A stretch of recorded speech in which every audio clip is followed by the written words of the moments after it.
네, 시청자 여러분 안녕하십니까? 뉴스타트 2부 이어갑니다. 주말 날씨부터 살펴보겠습니다.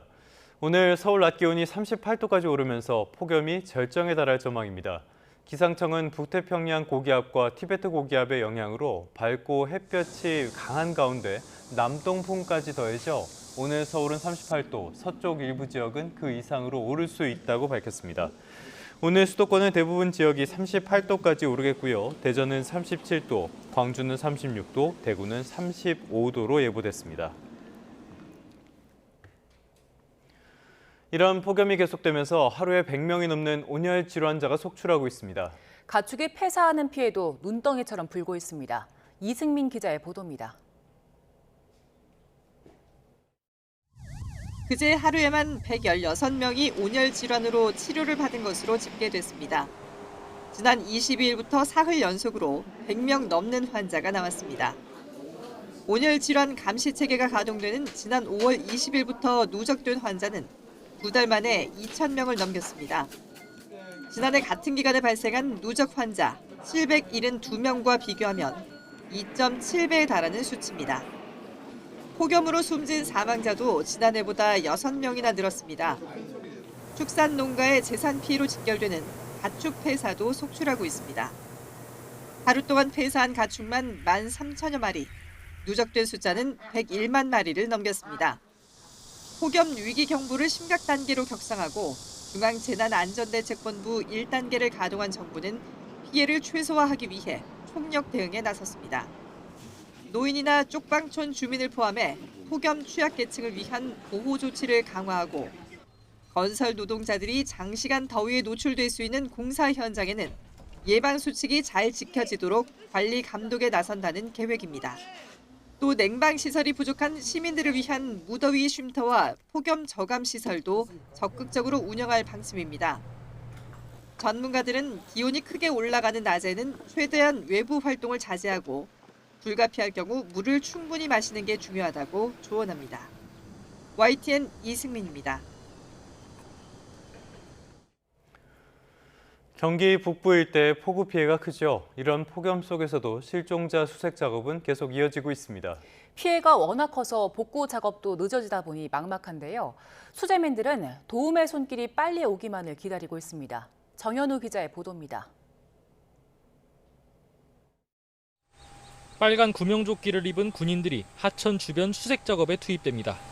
많은 비에 떠내려온 잔해들을 일일이 헤치며 구슬땀을 흘립니다. 수색 작업이 이어지는 경기도 가평 하천 주변입니다. 한낮 기온은 30도를 훌쩍 넘겼습니다. 폭우가 휩쓴 지 엿새째 마일리 캠핑장에서 실종된 40대 여성과 덕현리에서 급류에 휩쓸린 50대 남성, 실종자 2명을 찾기 위한 작업이 계속됐습니다. 가평부터 한강 김포대교까지 헬기와 드론, 보트를 이용해 전방위 수색에 나섰습니다. 하지만 기다리던 구조 소식은 들려오지 않고 있습니다. 다만 앞서 발견된 사망자는 마일리 캠핑장에서 실종된 가족의 10대 아들이라는 점은 확인됐습니다. 덕천교 부근에서 발견된 변사자 1명은 마일리에서 실종된 학생으로 최종 확인되었습니다. 폭염 속 집에도 못 들어가게 된 이재민들은 발만 동동 구르고 있습니다. 자체적으로 할 수가 없고 협조를 바라야죠. 개인적으로는 할 수가 없고 좀 자체해서 어떻게 해서 해주기 전에는 힘들죠. 직접 트럭을 몰고 다니면서 이재민과 복구 작업에 동원된 소방관에게 시원한 음료 한 잔이라도 주려는 따뜻한 손길도 이어졌습니다. 어르신들이 너무 좋아하세요. 어제 만난 어르신은 5일 만에 집에 들어가셨는데 그분께서 정말 가족처럼 너무 고맙다는 말씀도 해주시고, 가평구는 복구 작업과 대민 지원에 총력을 다하고 있다면서도 자원봉사 등 외부의 도움이 절실한 상황이라고 호소하고 있습니다. YTN 정현우입니다. 다른 지역도 폭염 아래에 힘겨운 복구 작업이 이어지는 건 마찬가지입니다. 인력과 장비가 부족한 상황에서 무더위까지 겹치면서 삼중고를 겪고 있습니다. 박종혁 기자의 보도입니다. 수확을 앞둔 수박들이 흙탕물을 뒤집어 쓴 채 나뒹굴고 있습니다. 폭우 피해를 입은 수박들이 무더운 날씨에 그대로 썩고 있습니다. 폭염 탓에 복구 작업은 더디기만 하고 수박이 썩으며 악취까지 납니다. 다 이렇게 썩는 걸 보면은 사실 우리 농민들 입장에서는 이게 자식같이 키웠는데 마음이 많이 아프다는 걸 많은 사람들이 좀 알아서. 골목마다 치우지 못한 쓰레기가 즐비합니다. 워낙 피해가 많은 탓에 치워도 쌓이는 겁니다. 폭염에 인력과 장비 부족까지 삼중고를 겪고 있습니다. 이런 상황에서 자원봉사자들의 도움은 구원의 손길입니다. 경남 지역은 물론 경북 산불 피해 주민도 달려와 힘을 보탰습니다. 지금 사실 많이 힘듭니다. 많이 힘든데 저희가 힘들수록 이게 하나하나 정리되는 걸 보고 우리 수해 주민들이 많이 고마워하십니다. 그래서 저희가 힘들지만 힘든 만큼 보람을 가지고. 실종자 수색도 일주일째 이어졌습니다. 소방, 경찰, 군 등이 인원 500여 명과 장비 140여 대를 동원해 하천 일대를 샅샅이 훑었습니다. 드론을 동원해 공중 수색을 하고 구조견도 투입해 실종자의 흔적을 찾았습니다. 실종자 가족의 마음을 생각하여 빠른 시일 내에 열심히 수색하여 발견토록 하겠습니다. 이런 가운데 응급 복구율을 보면 통신과 전기는 대부분 복구된 상황입니다. 하지만 수도의 경우 64%, 침수주택은 2% 미만에 머무르고 있고 2차 피해 예방을 위한 산사태 지역은 절반가량 복구된 상황입니다. 폭염에 인력 장비 부족이 복구 작업의 발목을 붙잡고 있습니다. YTN 박종혁입니다. 더위에는 장사가 없다는 말 하죠. 차도 마찬가지입니다. 타이어나 배터리를 포함한 여러 부품이 폭염에 영향을 받을 수 있어 미리 점검하는 것이 좋겠습니다. 라이터나 스프레이 같이 위험한 물질을 차 안에 두지 않는 것도 중요합니다. 폭염 속 차량 관리법을 이승은 기자가 전합니다. 섭씨 35도에 4시간 세워둔 차량을 재현한 실험입니다. 계기판 위의 온도가 92도까지 올라가는데 그 전에 78도에서 캔 음료가 먼저 터지고 잠시 뒤 라이터가 터집니다. 보조 배터리나 스프레이 제품도 위험해 차에 방치하지 말아야 합니다. 한여름에는 안전과 직결되는 타이어 체크는 필수입니다. 뜨거운 아스팔트에 마찰열까지 가해지면서 팽창과 수축이 반복되기 때문입니다. TPMS가 계속 들어왔을 때 공기압을 측정하시는 습관을 들이시면 평상시에 TPMS가 경고등이 들어왔을 때 공기압이 너무 낮아지기 때문에 미리미리 하시는 게 연비성에도 좋고 고속주행 시에 스탠딩 웨이브 현상을 방지할 수 있어서 좋습니다. 타이어 홈에 신용카드를 끼웠을 때 마그네틱 선이 다 보이면 타이어를 갈 때라는 말도 있지만 편마모가 있는 경우도 있어 전문가의 점검이 필요합니다. 내연차 배터리도 고온에서 전해액 증발과 전압 불안정이 발생할 수 있습니다. 배터리와 직접 연결하는 블랙박스는 엔진이 꺼진 상태에서는 절전 상태 설정과 적정 전압 유지에 신경 써야 합니다. 전기차 배터리도 여름에 고장나는 경우가 많습니다. 돌멩이나 돌출물에 부딪혀 손상된 틈새로 에어컨 가동에 따른 습기나 빗물이 스며들어 나중에 탈이 나는 겁니다. 원래 정상적인 배터리는 완벽한 밀폐 상태를 갖추고 있습니다. 그래서 침수 구간, 그러니까 물에 잠겨도 배터리 내부로는 물이 들어가지 않게끔 설계가 되어 있는데요. 이게 손상이 발생하게 돼서 어떤 틈이 생겨버리게 되면은 그쪽으로 이제 이물질이나 수분이 들어가게 됩니다. 경보등이 켜지기 전에 미리 점검받고 차도 고온 노출을 피하는 것이 안전을 지키는 길입니다. YTN 이승은입니다.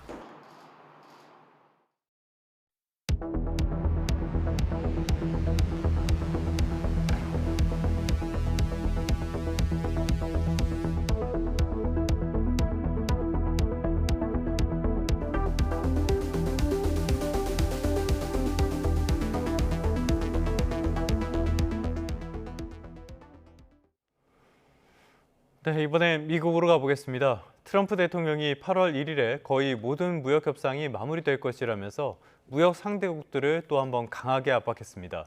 우리 정부 대표단은 미국 워싱턴에서 고위급 협의를 이어가면서 막판 협상을 진행하고 있습니다. 뉴욕으로 가보겠습니다. 이승윤 특파원, 트럼프가 8월 1일 상호 관세 부과를 또 한 번 강조했다는 거죠?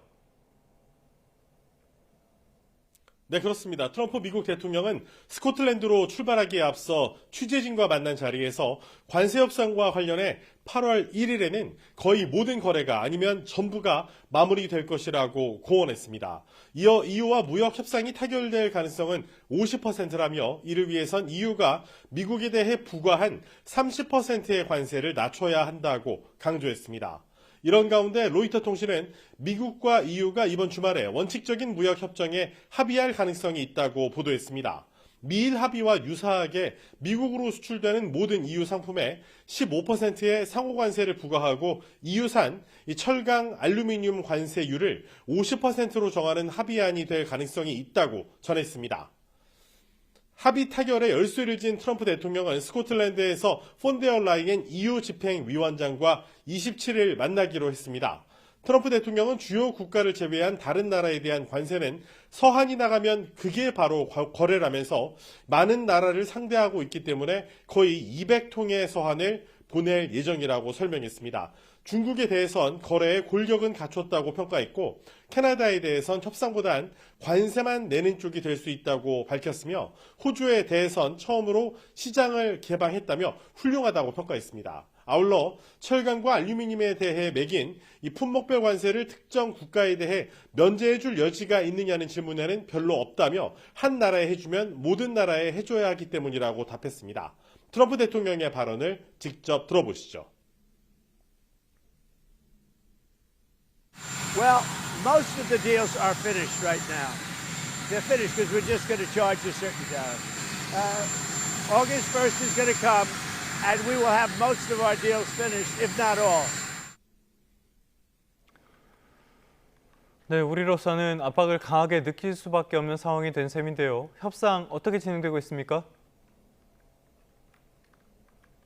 네, 김정관 산업통상자원부 장관과 여한구 통상교섭본부장은 미국 트럼프 행정부의 이 주요 인사들과 이 고위급 협의를 이어가며 한미 관세 협상을 진행했습니다. 김 장관은 미 동부시각 24일 오후 더그 버검 미 국가에너지위원장을 만나 LNG와 발전 설비, 희귀 광물 분야 등 분야 협력 강화 방안에 대해서 논의했습니다.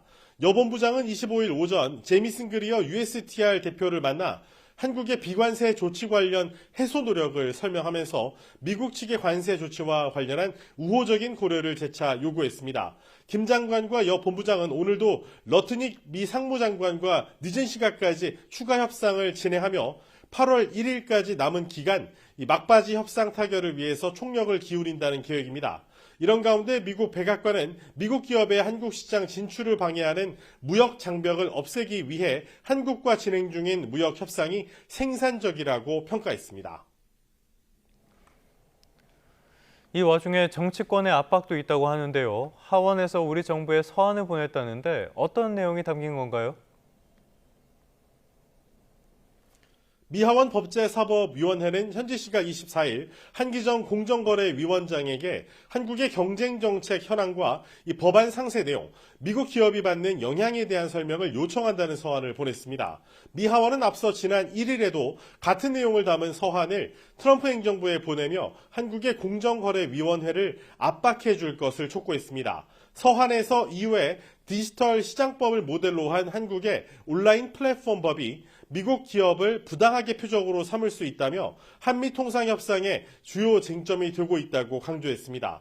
공정위는 미 하원의 서신을 받았고 현재 내용을 검토해서 적절하게 대응하겠다고 밝혔습니다. 지금까지 뉴욕에서 YTN 이승윤입니다.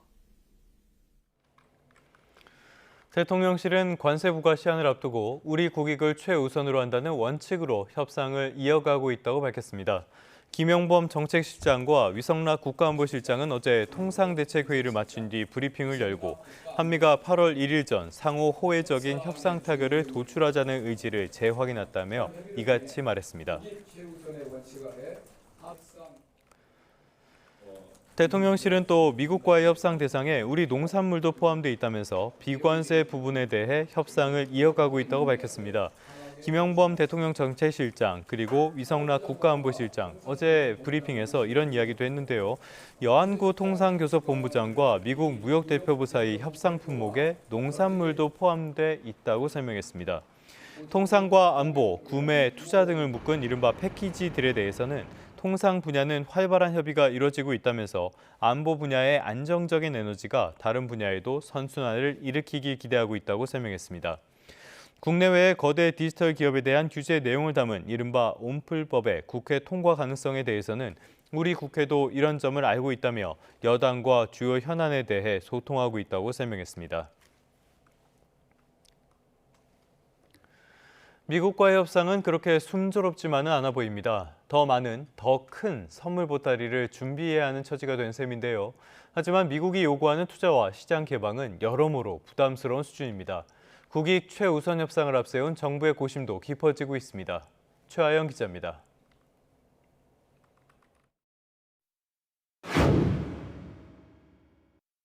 미국은 최근 한국과의 협상에서 대미 투자 기금으로 4천억 달러를 제시한 것으로 전해집니다. 일본이 약속한 5,500억 달러보단 적지만 우리 돈으로 550조 원에 이르는 큰 돈입니다. 이재명 대통령이 연일 재계 총수들과 회동하는 것도 이와 무관치 않아 보입니다. 하지만 미국의 눈높이를 맞추긴 쉽지 않습니다. 국가 예산의 70%를 미국에다 투자를 한다? 저는 좀 어렵다고 봐요. 미국이 강하게 원하는 건 우리나라가 난감해하는 쌀과 소고기 등 농축산물 시장 개방입니다. 일본도 쌀 시장을 개방했지만 우리나라는 사정이 다릅니다. 우리는 5개 국가하고 이 수입 물량, 우리도 의무 수입 물량인데 그게 협정을 해야 돼요. 동시에 5개 국가가 해야 되는데 우리는 그게 불가능합니다. 게다가 농가 등 국내 반발도 거셉니다. 그렇다고 다른 나라들이 농축산물 빗장을 풀기 시작한 상황에서 마냥 버티기도 힘듭니다. 미국이 농축산물 시장 개방을 고수한다면 일부 양보가 불가피하다는 게 전문가들 의견입니다. 저희가 해외 원조용으로 미국에서 들여오는 물량을 좀 더 늘리거나 일본의 사례처럼 자국 내 영향은 적으면서 미국이 홍보할 수 있는 성과로 내세울 수 있는 정도로 투자의 경우 민간 기업뿐 아니라 정부 차원의 융자나 금융 보증을 더하는 방법이 거론됩니다. 부족한 부분은 미국이 필요한 조선업 기술과 공급망 등을 직접 제공하는 방식으로 대신할 수도 있습니다. 협상 시한까지 남은 일주일 동안 국익을 고려하면서 더 큰 선물 보따리를 준비해야 하는 정부의 고심이 깊어지고 있습니다. 게다가 미국 일정상 실질적인 협상 날짜는 30일과 31일 뿐이라 시간도 유리하지 않은 상황입니다. YTN 최하영입니다. 한미 외교장관이 관세 협상 시한을 하루 남겨놓은 오는 31일에 미국에서 만날 것으로 보입니다. 한미 양국은 조연 신임 외교부 장관과 마코 루비오 미국 국무장관이 미국 워싱턴에서 회담하는 데 사실상 합의한 것으로 전해졌습니다. 이번 한미 외교장관 회담은 조 장관의 취임 상견례 성격이어서 한미 관세 협상 타결 여부와는 관계없이 열릴 것으로 보입니다. 법원이 윤석열 전 대통령의 불법 계엄으로 정신적 피해를 본 시민들의 손해를 배상하라고 판단했습니다. 비상계엄 선포는 위헌 위법이란 점을 분명히 했는데요. 법원이 시민들의 손해배상 청구권을 처음으로 인정한 만큼 비슷한 소송이 잇따를 걸로 보입니다. 김철희 기자의 보도입니다. 지난해 12월 3일 갑작스러운 비상계엄이 선포되자 시민들은 불안과 공포에 떨어야 했습니다. 겁이 덜컥 나더라고요. 세상에 이런 일이 진짜 이건 너무한 일 아닌가 싶더라고요. 너무 무서웠어요. 일부 시민들은 불법 계엄으로 기본권이 심각하게 훼손됐다며 1인당 10만 원을 청구하는 소송을 냈는데 1심 법원은 7달여 동안 사건을 심리한 끝에 원고들 손을 들어줬습니다. 계엄으로 인한 시민들의 피해와 손해배상 청구권을 사법부가 인정한 건 이번이 처음입니다. 먼저 법원은 윤석열 전 대통령의 비상계엄 선포는 위헌 위법이라는 점부터 분명히 했습니다. 국가 비상사태가 아닌데도 계엄을 선포하고 국회에도 이를 바로 알리지 않는 등 절차적 요건을 제대로 갖추지 못했다는 겁니다. 또 무장한 군인을 국회 안에 투입하고 주요 정치인 체포와 구금을 시도하는 등 선포 뒤 조치들도 헌법과 법률을 정면으로 위배했다고 질타했습니다. 이처럼 윤 전 대통령이 국민의 생명권과 자유, 존엄성을 보장해야 할 막중한 책무를 위반한 만큼 원고들의 청구는 충분히 인정할 수 있다는 게 재판부 판단입니다. 소송을 대리한 김정호 변호사는 위헌적인 공권력 행사에 대해 배상을 청구할 토대가 마련됐다며 추가 소송을 예고했습니다. 10,000명이 또 순식간에 또 이게 신청자가 쇄도했거든요. 대한 의사를 다시 한번 확인한 다음에 만인소 형태로 소송을 제기할 예정입니다. 특히 원고들의 구체적 입증 없이도 손해배상 책임 인정된 만큼 유사한 소송이 더 이어질 가능성이 커 보입니다. YTN 김철입니다. 김건희 특검팀이 양평 공흥지구 개발 특혜 의혹에 대한 동시다발 압수수색에 나섰습니다. 해당 의혹의 핵심인 김 여사 일가와 김선교 의원도 강제 수사 대상에 포함되면서 관련 수사는 본격화하는 모양새입니다. 안동준 기자의 보도입니다. 파란 상자를 든 수사관들이 국민의힘 김선교 의원실로 들어갑니다. 특검은 양평 공흥지구 개발 특혜 의혹에 대한 자료를 확보하기 위해 당시 양평 군수였던 김 의원을 압수수색했습니다. 해당 사업 시행사 대표이자 김건희 여사 오빠인 김진우 씨는 물론 모친 최은순 씨 주거지와 사무실도 대상에 포함됐습니다. 위 개발 사업 시행회사인 ESIND 사무실, 위 사무실이 이치하고 있는 온요양원 등 8곳에 대한 압수수색을 실시하고 있습니다. 해당 의혹의 골자는 김 여사 일가 가족 회사가 양평 공흥지구에 아파트 개발 사업을 하면서 특혜를 받았다는 겁니다. ESIND는 사업 당시 개발 부담금을 전혀 내지 않았다는 점과 사업 시한이 뒤늦게 연장된 사실이 알려지면서 논란이 일었습니다. 앞서 해당 의혹을 수사한 경찰은 김진우 씨와 회사 관계자 등 5명과 양평군 공무원 3명은 혐의가 있다고 보고 검찰에 송치했습니다. 다만 최은순 씨는 혐의가 없다며 검찰에 넘기지 않았고 김 여사는 수사 개시 사유가 충분하지 않다고 보고 각하 처분했습니다. 국민의힘은 당시 기소되지 않았던 김선교 의원에 대해 특검이 특가법상 국고 손실죄 혐의 피의자로 적시했다며 반발했습니다. 기소가 되지 않았던 사안인데 지금 9년이 지난 지금에 그때 그 사건을 가지고 다시 수사를 하겠다 하는 것이 이것이 과연 정상적인 수사인지. 이에 대해 문홍주 특검보는 기존 사건을 다른 시각에서 보는 것이 특검의 의미라며 반박했습니다. 해당 의혹에 대한 수사가 본격화하는 가운데 특검이 의혹의 정점에 선 김 여사까지 혐의를 입증해낼 수 있을지 주목됩니다. YTN 안동준입니다. 김건희 특검팀은 압수수색을 통해 김건희 여사가 나토 정상회의 당시 착용했던 걸로 추정되는 목걸이를 확보했습니다. 특검팀은 어제 김 여사 오빠의 인척 주거지에서 반클리프 아펠 목걸이를 확보한 걸로 전해졌습니다. 특검팀은 확보한 목걸이가 모조품이 맞는지 또 누구 돈으로 장신구들을 구매했는지 등 자세한 경위를 들여다볼 걸로 보입니다. 김건희 특검은 김 여사 소환을 앞두고 사저 압수수색을 진행하고 이른바 문고리 인사들을 잇따라 소환하며 수사망을 좁혀가고 있습니다. 건진법사를 통한 청탁 의혹을 받는 윤영호 전 통일교 세계본부장에 대해서는 구속영장을 청구했습니다. 신귀혜 기자가 보도합니다. 김건희 특별검사팀이 김 여사 소환을 앞두고 사저 압수수색에 나섰습니다. 건진법사 청탁 의혹, 공천 개입 의혹, 코바나 콘텐츠 뇌물수수 의혹 등 김 여사가 얽힌 의혹들 전반에 대한 자료를 확보하기 위해서입니다. 특검은 사저뿐만 아니라 코바나 콘텐츠 사무실, 또 코바나 콘텐츠에 협찬을 했던 컴투스 사무실에 대해서도 압수수색을 진행했습니다. 건진법사 의혹 관련해선 이른바 문고리로 불리는 전직 대통령실 행정관들을 조사했습니다. 건진법사가 전달한 샤넬 가방 2개를 다른 물품으로 교환했다는 의혹을 받는 유경옥 전 행정관을 소환했고, 장관님 샤넬백 2개 다른 물건으로 교환한 거 맞으세요? 김 여사가 사실 알고 있었나요? 물건들 김 여사한테 전달됐을까요? 건진법사를 통해 인사청탁을 받았다는 의혹이 제기된 정지원 전 행정관도 불렀습니다. 김 여사가 인사청탁 대응하라고 지시했나요? 특검은 김 여사가 각종 청탁을 알고 있었거나 지시했는지, 또 청탁 명목으로 제공된 물품들을 실제로 전달받았는지 등을 조사를 통해 파악할 거로 보입니다. 이런 가운데 특검은 건진법사를 통해 통일교 각종 현안에 대한 청탁을 시도했다는 의혹을 받는 윤영호 전 통일교 세계본부장에 대해 구속영장을 청구했습니다. 김 여사 소환을 앞두고 속도를 내는 특검 수사가 핵심 인물의 신병 확보로 이어질지 주목됩니다. YTN 신기입니다.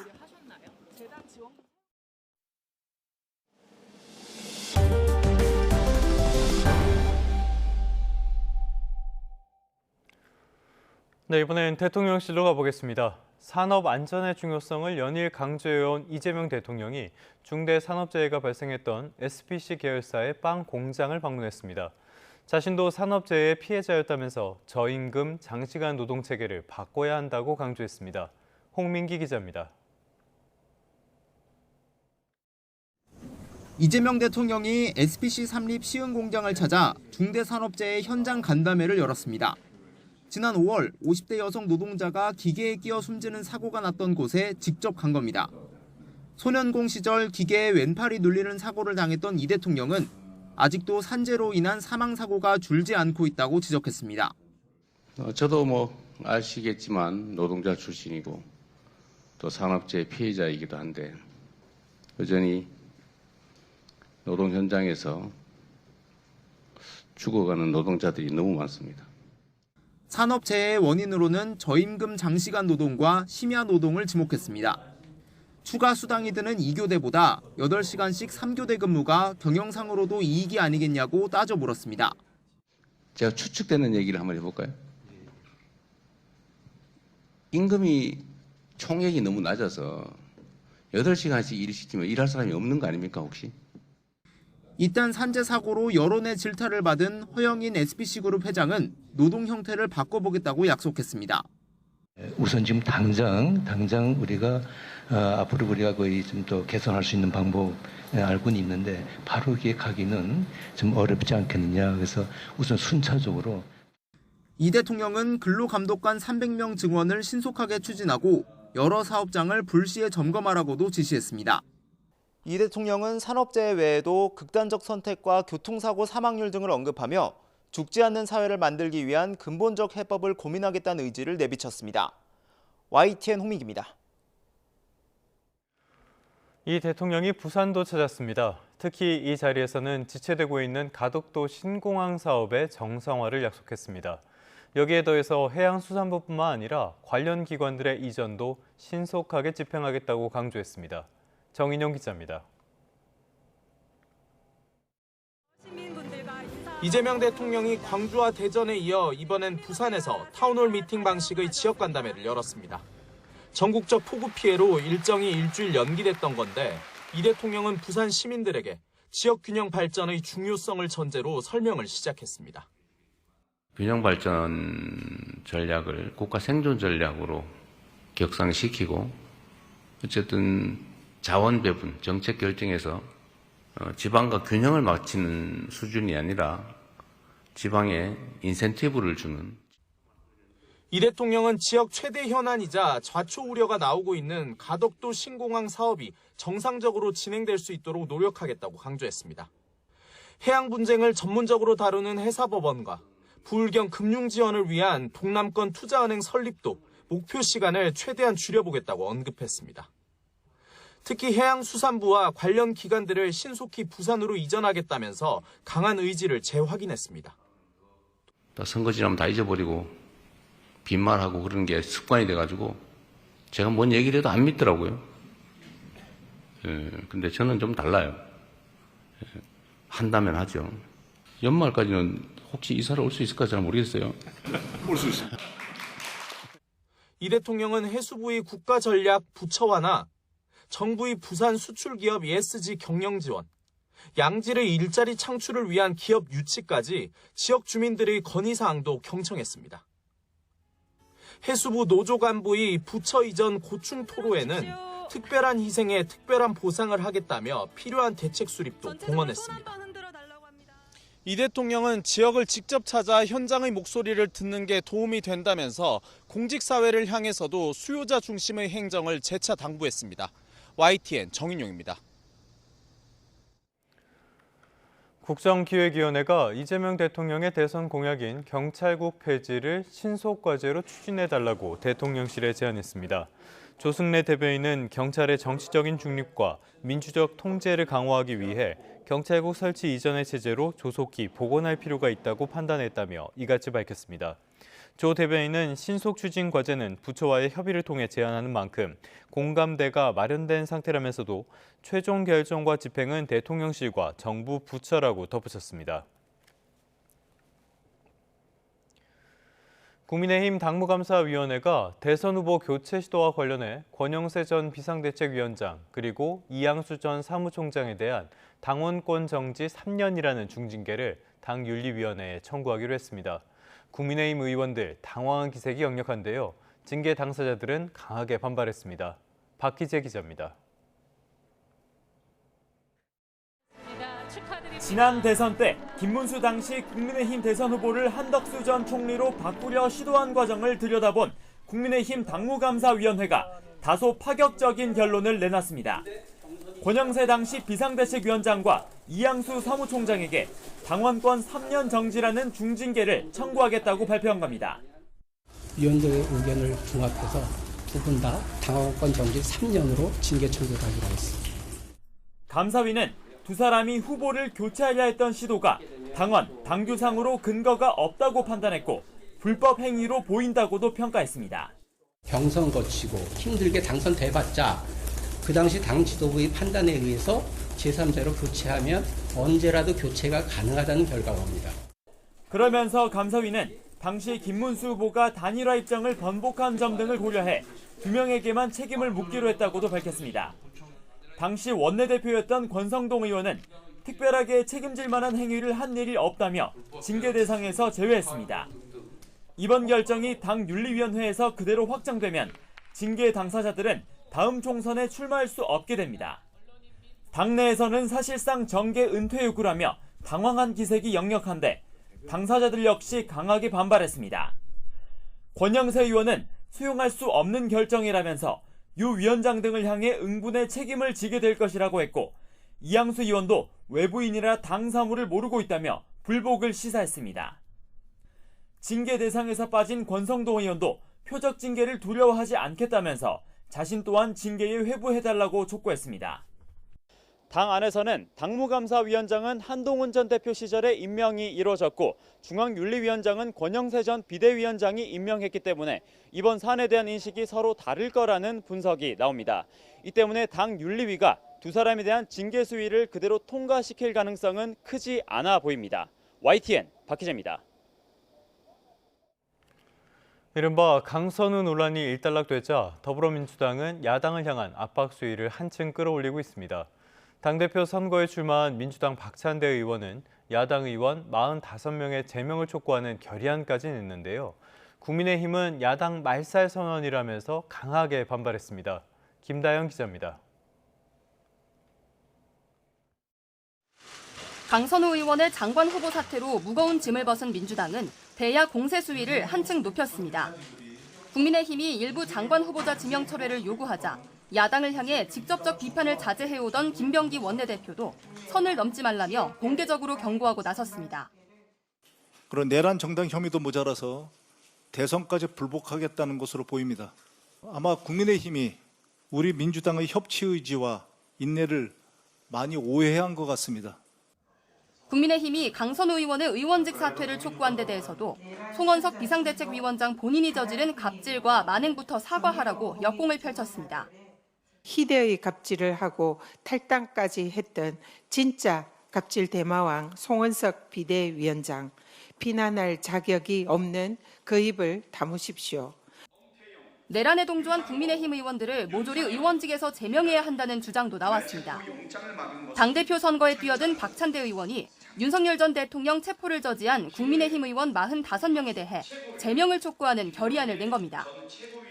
여당의 공세가 이어질 때마다 국민의힘은 즉각 반응을 내놓으며 긴장감을 끌어올렸습니다. 박찬대 의원의 제명 결의안은 야당 말살 정책이라고 비판했고 이재명 정권이 특검과 더불어민주당을 내세워서 야당을 말살하고 일당 독재를 완료하겠다는 선언이라고 봅니다. 김건희 특검이 공흥지구 개발 사건과 관련해 양평 군수 출신 김선교 의원실을 압수수색한 것에는 망신주기라고 반발했습니다. 국민의힘 입장에서는 굉장히 야당을 탄압하고 망신주기 하려는 그런 수사가 아닌가. 민주당은 새 정부가 완전체로 구성될 때까지 야당 공세를 적극적으로 방어할 것으로 보입니다. 국민의힘은 최저 수준인 지지율을 회복하기 위해서라도 여당 견제를 강화할 수밖에 없는 입장인 만큼 앞으로 사안마다 충돌은 불가피해 보입니다. YTN 김다현입니다. 서울 성북구 기름역 근처에 있는 바둑기원에서 흉기 난동 사건이 벌어졌습니다. 70대 가해자를 포함해 모두 3명이 다쳐 병원으로 옮겨졌습니다. 황보혜경 기자입니다. 한 남성이 손을 감싸쥔 채 힘겹게 걸어 나옵니다. 곧이어 출동한 구급대원의 부축을 받아 들것에 실려 이송됩니다. 흉기에 찔린 피해자입니다. 저녁 7시 반쯤 서울 기름동에 있는 바둑기원에서 흉기 난동이 벌어졌다는 112 신고가 접수됐습니다. 가해자는 70대 남성 A씨로 함께 있던 60대, 80대 남성 2명에게 흉기를 휘두른 거로 파악됐습니다. 피해자들은 배와 손 등을 크게 다쳐 병원 치료를 받고 있습니다. 사건이 벌어진 건 이 건물 2층입니다. 가해자는 건물 안에서 경찰과 대치하다가 테이저건을 맞고 경찰에 붙잡혔습니다. 뭔 소리가 나는 거야. 이러다 보니까 총으로 이렇게 3명이 문 열으라고 막 그러더라고. 체포 당시 A씨도 복부를 흉기에 찔린 상태였는데 경찰은 자해한 거로 추정하고 있습니다. 병원으로 옮겨진 A씨는 의식이 없는 상태로 확인됐습니다. 경찰은 이들 3명이 지인 사이로 추정하고 있습니다. 올라갈 때마다 말다툼이 나더라고요. 기온에. 평소에도 이렇게. 경찰은 현장 CCTV 분석과 목격자 진술을 바탕으로 정확한 사건 경위를 조사하고 있습니다. 또 가해자가 의식을 되찾는 대로 범행 동기와 미리 흉기를 준비했는지도 파악할 방침입니다. YTN 황보혜경입니다.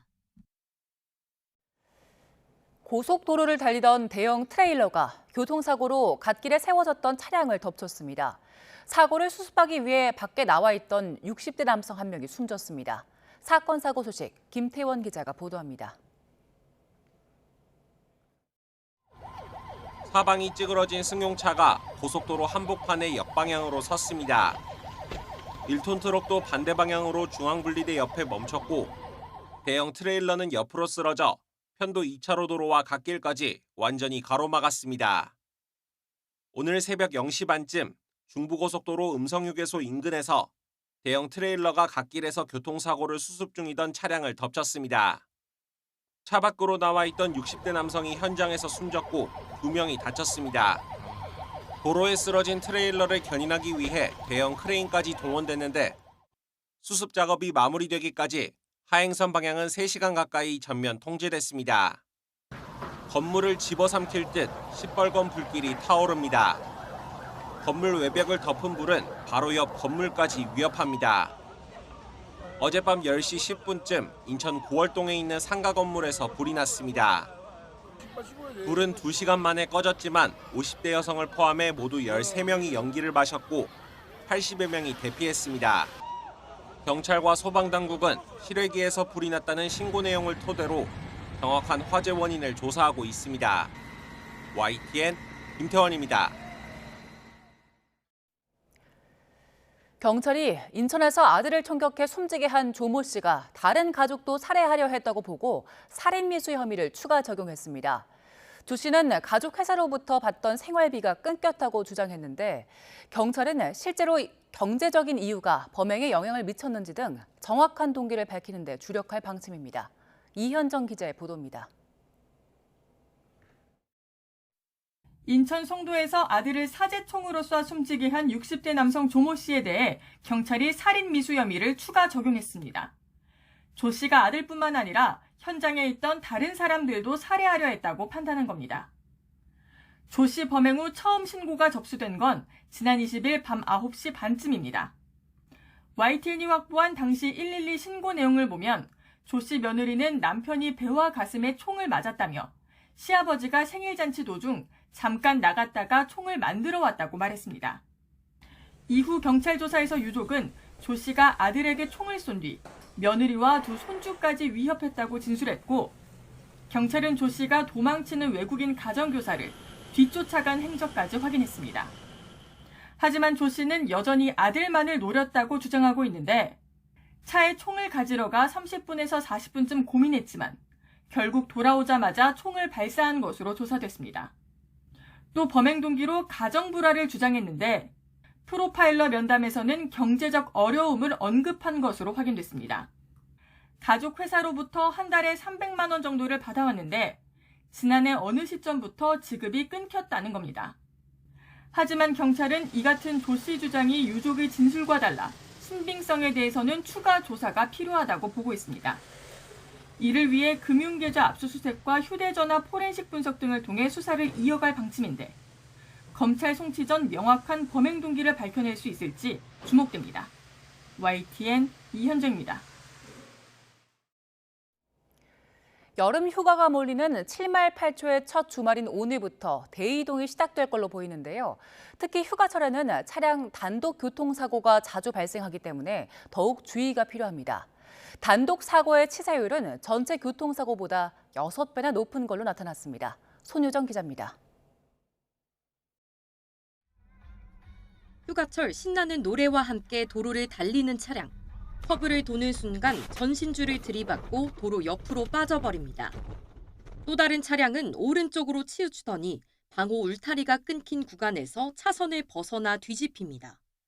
도로의 시설물과 부딪혀 뒤집히거나 추락하는 차량 단독사고 블랙박스 영상입니다. 단독사고는 지난 5년 동안 4만 900여 건 발생했습니다. 전체 교통사고의 4% 수준이지만 교통사고 사망자 4명 가운데 1명은 단독사고로 숨졌습니다. 치사율 역시 전체 교통사고와 비교했을 때 6배 높았습니다. 특히 교통량이 늘어나고 장거리 운전이 많은 여름 휴가철에 사고가 집중됐습니다. 대부분 졸음 운전을 하거나 휴대전화 사용으로 주의력이 떨어지면서 사고가 나는 경우가 많습니다. 휴가철 장거리를 운전하다가 졸음이 찾아왔다는 상태를 가정해서 직접 운전을 해보겠습니다. 갑자기 시야가 어두워지더니 눈을 떴을 땐 이미 가드레일을 들이받은 뒤였습니다. 도로에 중앙 분리대나 보행자 분리 시설과 같은 안전장치를 설치하는 것도 피해를 줄이는 방법입니다. 안전시설이 갖춰지지 않거나 도로 상태가 열악한 군 도로와 지방 도로에서 사망자가 더 많이 발생하기 때문입니다. 도로 환경이 좀 열악한 구간을 중심으로 해서 도로 안전시설에 대한 설치 강화가 필요하고요. 공작물이 충격을 흡수할 수 있는 구조로 만들어 둔 것이 삼성화재 교통안전문화연구소는 장거리 운행 전 차량 상태를 점검하고 2시간마다 휴식을 취하거나 동승자와 교대 운전할 것을 당부했습니다.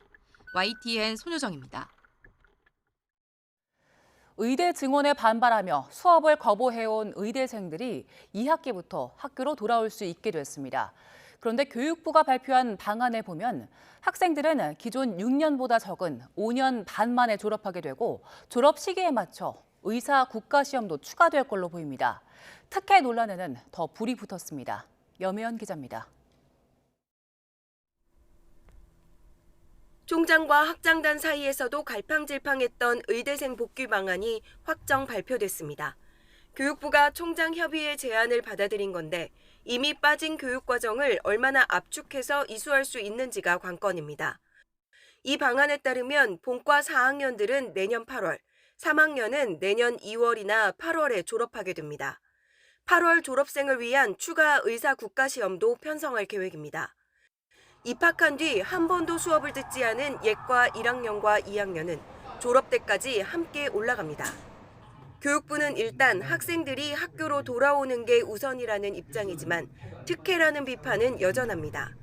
국가고시를 추가해주는 데다 의대생들의 교육기간도 이미 빠진 1년 반을 감안하면 5년 반에 그칩니다. 교육부는 수업기간은 단축됐지만 계절학기 등을 활용해 필요한 교과과정은 모두 마치게 된다고 설명했습니다. 하지만 안 그래도 많은 의대 학습량에 소규모 토론 수업 부실화 등 교육의 질에 대한 우려도 큽니다. 또 학년제인 의대 교육과정을 학기제로 바꾸는 학칙 개정도 필요한데 타 학과와의 형평성 문제도 녹록지 않습니다. 정부는 국가 의료교육 체계에 문제가 생길 수 있다는 점을 고려했다고 밝혔지만 스스로 정한 원칙을 깨고 매번 의료계에 끌려다녔다는 비판에서는 자유로울 수 없습니다. YTN 염혜원입니다.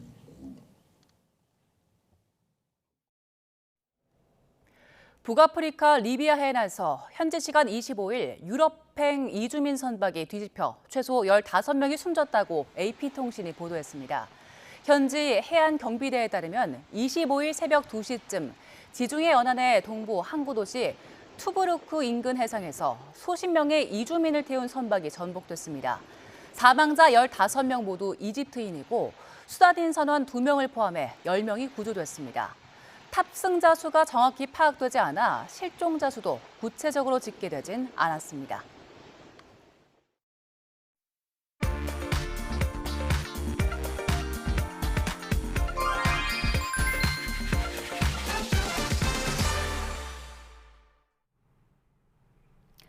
여름 휴가 계획 다들 세우셨나요? 이번 주말부터 시작되는 본격적인 휴가철을 맞아 산으로 바다로 떠나는 분들이 많으실 텐데요. 고속도로는 여름 휴가 명소인 동해바다로 이어지는 영동선과 서울 양양선이 특히 혼잡하겠습니다. 그중 영동선의 경우 경기권보다는 강원권인 원주와 둔내 부근에서 특히 더 많은 시간이 필요하겠고요. 서울 양양선은 비교적 가까운 곳에서 수상 스포츠를 즐길 수 있는 가평 지역은 물론 강원권 내에서는 동홍천 부근 통과가 힘겨울 것으로 예상됩니다. 50번 영동고속도로는 현재 사고 처리 중인 곳이 있습니다. 인천 방향으로 마성터널 부근인데요. 끝차로에 화물차가 옆으로 넘어진 사고가 발생했습니다. 추가 사고 나지 않도록 전방 주시 잘해주셔야겠고, 반대 강릉 쪽으로도 이제 정체 시작됐는데 용인휴게소 부근에서 6km 구간 힘겹습니다. 60번 서울 양양간 고속도로는 양양 방향 초입 구간부터 브레이크를 밟습니다. 이 정체는 이제 화도분기점을 지날 때까지 쭉 이어지고 있다고 보시면 되겠고요. 52번 광주 원주간 고속도로도 원주 방향 정체가 이미 시작됐는데 초입 구간인 초월 부근에서 평균 속도 많이 떨어지고 있습니다. 15번 서해안고속도로는 목포 방향으로 경기권 중심의 정체 이어집니다. 순산터널과 용담터널 부근에서 속도 떨어지긴 하지만 정체 길이는 2km 정도입니다. 전방 주시 잘해주시고요. 고속도로 교통방송이었습니다.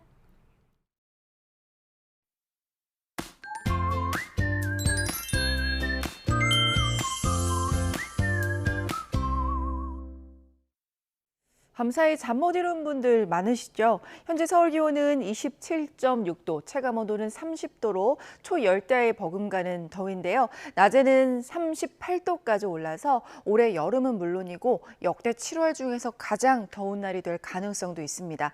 내일도 비슷한 더위는 계속됩니다.